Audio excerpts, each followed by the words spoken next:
Hi, I've got a disability. I've got many disabilities actually, but my mum's currently in Westmead Hospital and she's been there for 2 weeks and 3 days awaiting quintuple bypass surgery, and she may have the surgery tomorrow. There's one doctor that runs around mad pretty much from each of the hospital rooms, and it's like, it's not fair on him. Is there going to be some way that you're going to implement something to help the doctors, maybe even TAFE courses or something, to get more doctors to help? Amy, thank you. I hope the mum pulls through okay. Premier, we've only got 30 seconds each, please. Yeah, well, Amy, can I say I'm very sorry about your personal circumstances, and we're doing everything we can to continue to invest in our health system and recruit more staff. As I said, we've had 3,000 more nurses in our health system since last year, but we've got 10,000 more doctors, nurses coming on over this next period of time. That's more than anywhere else in the country. So we'll continue to invest record amounts because, as I said, we want everybody across our state to have access to the best health system possible. And at a national cabinet level, all premiers and state ministers are working together to better integrate the GP network, the public health system, to alleviate pressure on elective surgery and emergency departments. Chris Minns.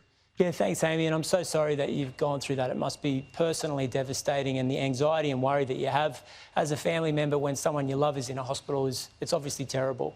We can turn it around, but it does require a different policy.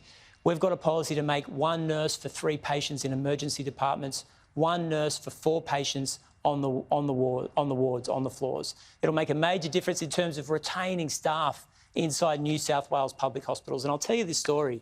In emergency departments alone, at Westmead Hospital, 35 have quit and left in the last 12 months. Now, they've taken with them decades worth of experience. And I hear what the Premier's saying about recruiting new nurses, but think about who's leaving the system, and carefully think about whether our public hospitals can keep going if those people are exiting the system at such record numbers. We do need a new way. We need to rebuild essential services, but the same old ways just won't work. Just before your closing statements, quickly, you both support the voice to Parliament. If it fails federally, gets up in New South Wales, would you deliver a voice to Parliament at the state level? Well, the principle there, Kieran, is what we're already working on right now, and I've made it very clear to my ministers. And I think we lead the country here in terms of initiatives to close the gap. And I meet regularly with peak bodies on this very point, and my ministers are required to do that as well on all those areas. So you would look at it?